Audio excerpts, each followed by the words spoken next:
Hello everyone, back to today's second video. We're going to have a look at the weather for the next week to 10 days. For today's second video, it'll take us to around the 24th of September. So we're getting towards the final week of the month now with the week to 10 day updates. Earlier on today, we released JMA Friday. It's here on the homepage right now. So scroll down to further down page and you'll find it just above the weather alert section. So that takes us into October, and there's still going to be quite a lot of dry and warm weather around the rest of September, but it does get a bit uncertain as we get through to October. And obviously this video will be covering the next week to 10 days, as I say, taking us into the final week of September. We're going to begin though by having a look at the tropics. So things are beginning to become a little bit more straightforward now after several very complicated days. So we've got this yellow X over here in the Gulf of Mexico. Just there. That was an orange X yesterday. It's been downgraded a little bit to a yellow X. It's an area of shower activity. And it's changed little in organisation in association with an elongated area of low pressure located over western Gulf of Mexico. Although this system probably will not develop into tropical depression before it moves onshore of Texas later today, it is likely to bring heavy rainfall and gusty winds across portions of northeastern Mexico and Texas through Saturday. Interest there should monitor the progress of this system and refer to products from their local weather office. So I've got a 20% chance now of becoming tropical in the next couple of days. So I think that one isn't likely to be doing a great deal other than producing those heavy showers and thunderstorms. I've also got Isaac just here in the Caribbean. That's been downgraded as well. Isaac is now down to a tropical depression. So it's still quite a major feature, but it's down from a tropical storm to a tropical depression, which means it got sustained winds of 35 miles an hour. Gusts, therefore, will probably be up to around 60 or 70 miles an hour. There will be a lot of heavy rain with that as well. And then we've also got tropical storms Joyce and Helene just there. So let's deal with those. So we've got tropical storm Joyce just here at the moment in this northern sort of central part of the northern tropical Atlantic. And that's going to be down to a tropical depression just there by the time we get through to Monday. As I said, we've also got Helene. Been hearing quite a bit about Helene just recently. That's going to be heading our way, excuse me, through the early part of next week. This is how National Hurricane Center is forecasting Helene to develop. So at the moment, that's the position of Tropical Storm Helene just there. It's going to be pushing northeastwards into the northern Atlantic by the time you get through to Monday down there somewhere to the west of Portugal and the Bay of Biscay. And by that point, it's down to a post-tropical storm. And then we see this post-tropical storm going further northwards, heading into Ireland by the time you get through to Tuesday. And also into parts of southwestern England and possibly South Wales as well overnight Monday into Tuesday. Not very often you see that post-tropical storm getting up to the UK and Ireland. But of course, we only have to go a few months back to the last time this happened, which was when we had the remains of Ophelia.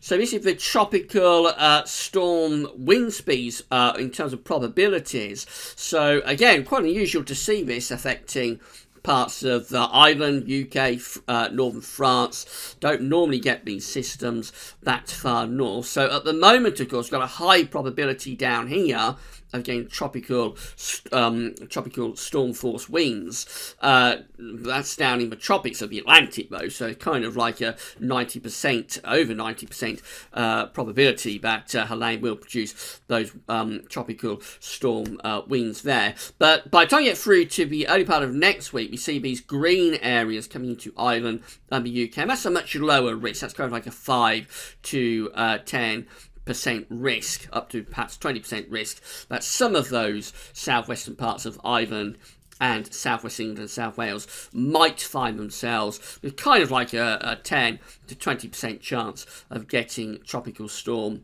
force wind speeds. So again, it's going to be a real blow that we get into the southwest early next week. And the other thing that this is going to do is produce a lot of warmth ahead of it. So for eastern parts of the UK, I doubt you get hardly any rain from Helene, but you will get some very warm temperatures indeed. And then, of course, we've got Florence. So Florence is now on the eastern seaboard of the United States. We've been forecasting this through the week, heading on to the Carolina coast. It's there now, and it's producing very severe weather indeed. It's Category 1 hurricane, which means that it's got sustained winds of 90 miles an hour. So a lot of people probably think it's Category 1. Not being all that much to worry about, but it's sustained winds of 90 miles an hour. Gusts are going to be going over 100 miles an hour, and there's been a huge storm surge as well, and copious amounts of rain and flooding combining.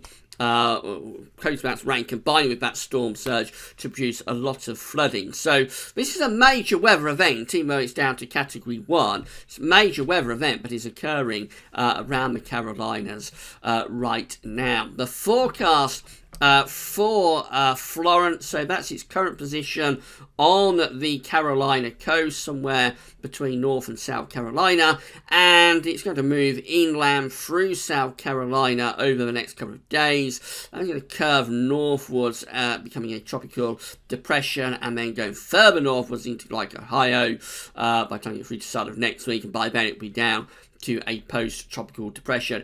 Finishes up all the way up here around this far northeastern part of America, kind of like Maine and that sort of area, New Hampshire. So it's going to go a long way north eventually, and it will be a rapidly weakening feature as it does so. But even then, it will be bringing a lot of heavy rain. This is the discussion about Florence, just updated by the National Hurricane Centre. I won't read you through all of this, but I'll just give you the key messages. So, at the moment, a life-threatening storm surge is already occurring along portions of the North Carolina coast and will continue through today and tonight. This surge is likely along portions of the South Carolina coast as well. The greatest storm surge inundation is expected between Cape Fear and Cape Hatteras, including the Norse and Palinco rivers and the western Pamlico Sound. Life-threatening, catastrophic flash flooding and prolonged significant river flooding are likely over portions of the Carolinas and the southern and central Appalachians through early next week, as Florence is expected to slow down while it moves inland. Damaging hurricane force winds are occurring along portions of the North Carolina coast and are expected to spread to portions of the South Carolina coast later today. Strong winds could also spread inland into portions of the Carolinas over the next couple of days. Large swells affecting Bermuda, portions of the US East Coast and northwestern central Bahamas will continue this week, resulting in life-threatening surf and rip currents. So this is the forecast of the maximum winds over the next few days, starting off with maximum sustained winds of 90 miles an hour, gradually weakening out to 85, then by tomorrow 75 miles an hour, and then by Sunday down to 50 miles an hour, slowly weakening 40, 30, 30, 30 as we go through into next week. So conditions will ease, but certainly, although this is Category 1, this is still a major life-threatening weather event that is affecting that eastern seaboard of the United States. Right, so these are the GFS temperature and precipitation ensembles for the next couple of weeks. The red line here is the 30-year upper air temperature average. Looking at Sheffield in the north of England today. So starting off a little bit cooler than average just for today, but from tomorrow onwards, those temperatures will start to lift up, reaching their peak early next week. That's associated in terms of the warmth with what was Hurricane Helene. And then through the course of next week, gradually we see those temperatures beginning to drift down, although there is a lot of scatter here still. So even now, we haven't got next week's weather totally sorted out. We've got several ensemble members that are keeping things very, very warm indeed, and several ensemble members that are actually going for quite a crash through the course of particularly the second half of next week. So again, huge amount of scatter in evidence there. Overall, the ensemble mean, which is this white line, is trending on the warmer than average side. So it looks like we're probably going to keep pretty warm upper air temperatures going through towards the end of the month now. But again, there is a lot of scatter, so at times we might bring in some cooler air over the next couple of weeks. But the emphasis, I think, is probably on quite warm weather continuing into the second half of September. That's certainly how it looked with JMA Friday. Precipitation-wise, a lot of dry weather coming up over the next few days for Sheffield. Some precipitation spikes appearing then towards the end of the run, but that's too far away to take seriously. Essentially, it's quite a warm, dry scene, particularly for eastern parts of the country. Southeastern parts of the country over the next week or two will always be more unsettled, of course, in the north and the west. Temperature anomalies from the 14th to 22nd of September are coming out warmer than average for the UK and for Ireland. Scotland coming out close to average. The northwest southeast split goes on in terms of a precipitation anomaly. Much of England and Wales coming out drier than average from the 14th to 22nd of September, but western Scotland and Northern Ireland coming out wetter than average there. The northwest to southeast split continues.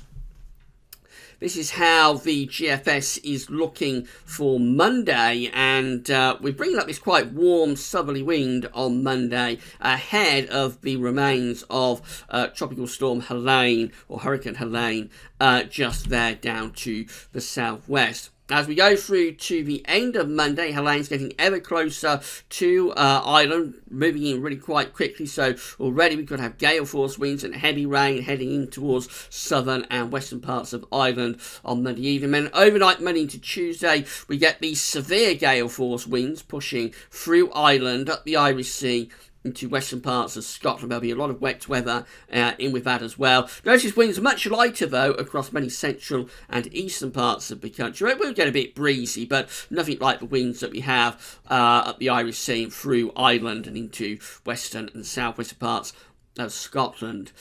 We go through to 6 o'clock in the morning on Tuesday, and by then the position of Helene is around here. Again, very tightly packed ice bars across Scotland and Northern Ireland, so very windy, up to gale force at least, possibly severe gale force gusts there. Further south and east, there will be a bit of a breeze, but won't be anywhere near as bad as it is up to the north and the west. By the time you get through to Wednesday, winds are shifting round to south, so you're going to stay pretty warm, I think, through to the middle part of next week. Not sure we're going to get those very high temperatures, but it looked like we might get a couple of days ago. It looked like Monday, Tuesday might get the temperature to around 28 degrees through the early part of next week. I'm not sure we'll go that high with the temperatures now. The main reason for that is that it looks like the real warmth with Helene is going to push through overnight Monday to Tuesday. So I expect we'll get temperatures to the mid-20s Celsius, but maybe not as excessively hot or warm as it looked like we might get from Helene a couple of days ago. But still warm up to Wednesday. Winds are still coming up from the south. It's wet and windy out to the north and west, but again, this ridge keeping much of England and Wales mainly dry and quite warm. The second half of next week sees this area of low pressure moving in from the Atlantic. That could bring some wet weather even to the south, although very, very quickly we're going back to high pressure. By the time you go through today, 10, I've actually got a big area of high pressure centred over top of the country at 1,035 millibars. So high pressure really taking over there once we get this burst of unsettled, or more unsettled weather out of the way that's been triggered by this sort of upsurge in tropical storm activity in the Atlantic. Very quickly we're back to high pressure. That would bring quite warm days, but bear in mind we are at the end of September there. It's 24th of September, so nights are getting ever longer. It is possible that that kind of scenario would not be as warm as you might assume by looking at the chart. You would probably be expecting mist and fog, I would have thought, by night. depending on whether the skies are clear, probably quite chilly nights as well, to be honest, which offsets what would still be pleasantly warm and sunny days. In a more extended range, this high pressure fest continues really up to the very end of a GFS run. We're keeping high pressure very close to the country, so no sign of really autumnal conditions down in the south and southeast before the end of September on this GFS run. That's how the ECM is looking. So again, we've got Helene, or the remains of Helene, down there to the southwest of the UK and Ireland at midnight on Monday. We're only going 24-hourly steps with this one, of course. That takes us to midnight on Tuesday. There's Helene moving into the south of Ireland, bringing those gale force winds, also affecting parts of the west of Wales and southwestern England too, perhaps.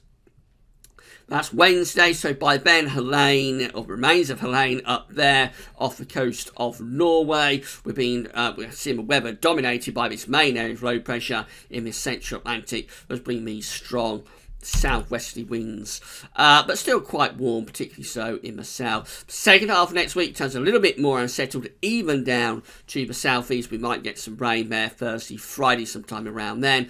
And then very quickly in the extended range of the ECM, we're back to high pressure, so that takes us to day 10.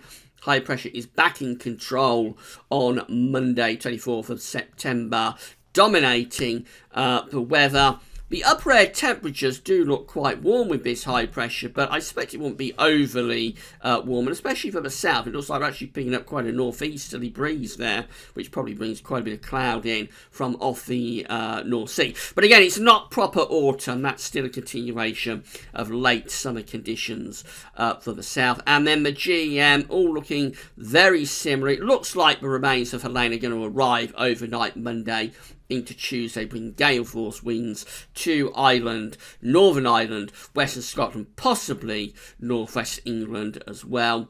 That is midnight Wednesday. The remains of Helene by then are up here, still leaving us with this strong west to southwesterly wind. Still quite warm though, particularly so for the south. And then through the course of next week, gradually turns more unsettled, even in the southeast. We might get some rain in the second half of next week. And then same idea, we're back to high pressure building in once again by the time you get through to Monday, 24th of September, day 10.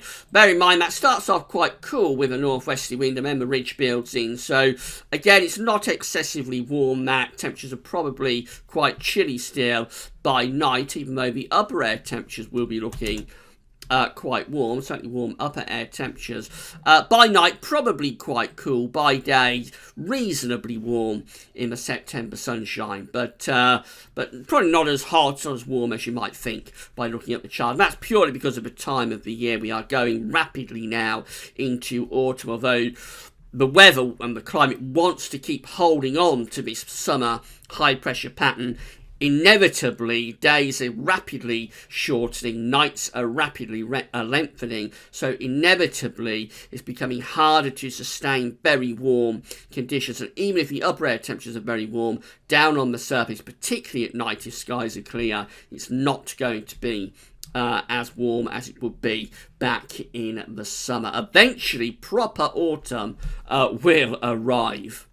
So, just before I leave you with this, is the 700 millibar height anomaly from the CMS V2 for winter 2018-19. Haven't had a look at this for a little while. So, at the moment, it's going for above average heights to be through the south, and below average heights to be to the north. That looks very unsettled winter being signalled there by CFS V2 after all of this dry weather that we've had in the south and southeast over the past few months. That would definitely bring much needed rain, but of course it's a westerly flow, so it's also very mild winter being signalled there, Atlantic driven. There's the temperature anomaly from the CFS V2 for this winter for the UK and the Europe. Exceptionally mild winter is being forecast for all parts of Europe. The British Isles is included in that, but also a wet winter. It's going for significantly above average rainfall, especially in the areas that have been very dry through this summer. So the UK, France,